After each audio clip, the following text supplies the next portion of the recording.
right, question. Good afternoon. Hey, how are you? Good. What's this week been like for the offense as you guys have gone through everything?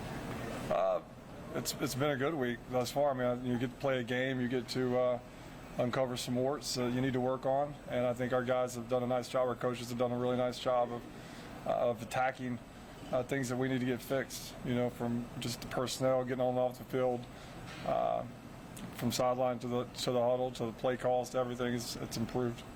What has practice been like for the wide receivers without IGC? It's an opportunity for young guys to step up. We got a bunch of young receivers that have an unbelievable ability and can help us, and this is an opportunity that they're going to have to show what they can do. Probably prepared for a version of Colorado in the offseason. What you saw on film, how similar was that, and how helpful now has it been to have a tape? It is similar. I mean, you got to go back some years.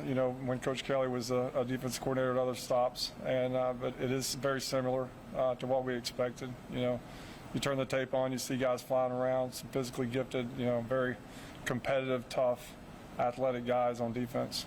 What were 2 or 3 key teaching points that you had from Jeff after the first game? Just trust his training. Trust his training. He was under control. I thought he had an unbelievable game from a competitive standpoint. Like, I knew he would be able to use his feet, and we could use him in the quarterback run game. But I wasn't aware he would run that physical. Like, he was a physical runner the other night, and that was good to see. And I think that's something he can build on. And then obviously we, not he, but we are going to continue to, just taking care of the football and keeping the football out of harm's way. With those young receivers, Jalen was a guy who did get out there. What did he do since he got here to put himself in position to play right away? Just consistent. I mean, the number one thing is you got to know what to do, and just, he knows what to do. On top of that, he's very athletic and, has a lot of speed and has tremendous ball skills and can help us. So, it was a no-brainer for us to get him out there as soon as we could and just, get him going. You didn't mention what do you feel like you can do, your operation can do to help you out the door? I think too many times people isolate the individual. I think it's layers of coaching and training that we have to continue to do each day. I mean, each position group has to do their job to make sure the receivers run the routes at the right depths, the offensive line protects them, the backs protects them. So I think collectively we're all in it together to make sure that everybody on our offense maximizes their ability and their talents, and we've got to do that with Jeff as well. Did you have the entire all of the full-time assistant coaches on the field? No, Josh Martin was up in the box. How did you feel like that operation in Game 1 went with just getting all the plays in, working a new clock system that people hadn't been used to? How did you feel like it went? I think it went well. I mean, there was no issues from that standpoint. The information was getting to us, and I thought there was good communication amongst our staff. So there was no issues with that. What was it like making that adjustment to the new clock rules? I really didn't notice it until halftime, and you had 3 possessions in one half. That was kind of weird to have just that limited amount, to have the ball that limited amount of time. But I didn't really notice it throughout the first half at all. Hey, Marcus, Coach Hill talked after the simulated game a week before Thursday about trying to eliminate that period between week 1 and week 2 when you make the most improvement. Taking that into account, some of the situational stuff at the end of both halves, how do you feel like having been through that now can help you go on the road again? It's amazing, and Coach is amazing at situational football. I mean, he's so smart, and just the things that he puts us in, the situations he puts us in practice. Like, we didn't see anything the other night that we hadn't done multiple times. I think it was great that we got a 2-minute drive right before the half, and we had a situation where there was 11 seconds on the clock, and we had a timeout, and we made decisions to try to get touchdowns and take care of the football, and we've got to do a better job of taking care of football at that point. But we get to learn from that moment.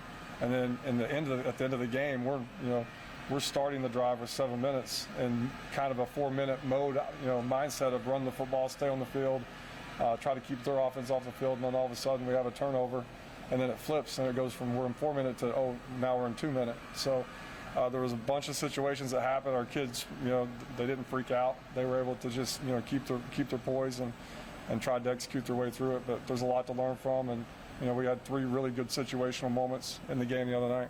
I guess it's kind of self-evident, but why were you surprised that Jeff ran that physically? Just not run that? I mean, I knew he was going to, like, the spring he was live, but they wouldn't hit him, It wasn't like he was running through tackles and things. It felt really different to me out there on the field. Like he ran a counter the one time and 2 guys came and hit him, and he kind of delivered a blow and popped up, and it was just, I thought it was pretty cool. He wasn't trying to slide, and we wanted to take care of himself and slide when he needs to. But I mean, he was running through tackles the other night. I mean, it sounded different out there. How important is it that you establish a physical identity in this game? The line of scrimmage with the tailbacks early on, just the way last week's game started, just didn't have a rhythm, obviously, for your offense to start things out. Yeah, I mean, last week we started with a quarterback sneak the first play of the game. That was kind of crazy, but it is crucial. Our guys got going a little bit more last week as the game went on, and that's how any good run game should be. Like, these are Big Ten, Pac-12 opponents that we're playing, so you're not just going to put the ball down and just run through them initially. The way that we play, it's a collective amount of body blows that take place during a game that eventually you try to wear on a defense, try to wear on a defensive front where you can start popping those runs, kind of like we did in the second half. Okay. Evaluate the offensive line, and what's the next step for that group? They just have to keep on coming to work. I mean, they hold us together on offense. So those guys have played a lot of football, and we lean on them a lot for a lot of different things. But I thought they did a nice job in the run game. We had all 3 sacks that we had were in a 6-play sequence during the game the other night, and like one of them was actually a run RPO type deal where he kind of got stuck in the read. So I was proud of how they protected, and I was proud of them in the run game. I thought they did a nice job of creating holes for our guys.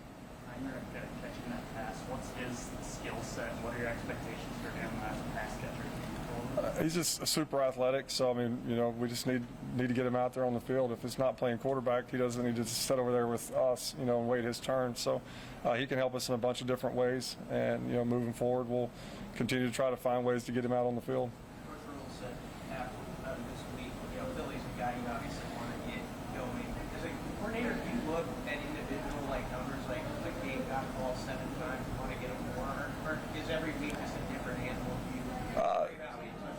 Yeah, we were trying, we were talking at halftime. We would come out and run, this play, try to get Billy going because we were where he hadn't touched the ball, and we didn't get it done. The ball didn't get to him, so that's something that we've got to do this week. We got to make sure that our guys touch the ball. Like he's too valuable of a playmaker, not just a receiver. He has to have the ball in his hands, whatever it takes to get it in there. What have you seen? I mean, you said you're pretty familiar with Colorado's defense based on what Charles has done before. What do you think the key is to attacking that scheme? I think it's like with anyone. I mean, you got to run the football. Like I thought TCU the other day did a really nice job. They ran the football. You think of them as a throwing team, but they really ran it well. And I think you have to take care of the football. These guys do a tremendous job of punching the ball. Like we showed a video to our guys the other day or yesterday, just how they attack the football, how they put their face on the football and knock the balls out. They did it a couple times the other day at TCU, and we got to do a great job of ball security when we're carrying the ball and not let it happen to us. What element can Tommy add when you throw him out at wide receiver? Just really fast, speedy. Hopefully we can continue to let his role grow, gradually through the season. But I think he gives us an athletic component, speed component that gives us an added boost right now. Anything else, guys? How's Anthony Grant looking? He's looking good. He's looking good. Nobody wants to turn the ball over or fumble the ball. And, I mean, it's not affected how he works. It's not affected how he approaches his day. So we trust all of our guys, and he'll have an opportunity moving forward at some point this year to vindicate himself. What are you expecting for the atmosphere, just with the crowd, the stage, being on the road 2 weeks in a row? How prepared will we be at least for some noise? Well, I think last week was a lot. I didn't know it was going to be that loud. That was a pretty hostile environment, and every one of our possessions started, it seemed like, down there in the student section, so it got pretty loud. So I think that's going to help us, as we go into this adventure. That it's not going to shock our guys. We've been in that situation before. It's not in the indoor with music playing or fake crowd noise. We had real crowd noise, so I think that'll help us. But I think it'll be a cool environment. A lot of energy. It's what you do this game. It's why you play this game. It's why you coach this game and work like we do, just to have opportunities to do things like this. Gabe had in area. Is there going to be emphasis maybe, and you talk about running the ball, just getting him the ball a little bit more? Yeah, and getting them in flow. Any ball carrier, like if he's rolling, you want to keep feeding him the rock and let him get in the rhythm. All good.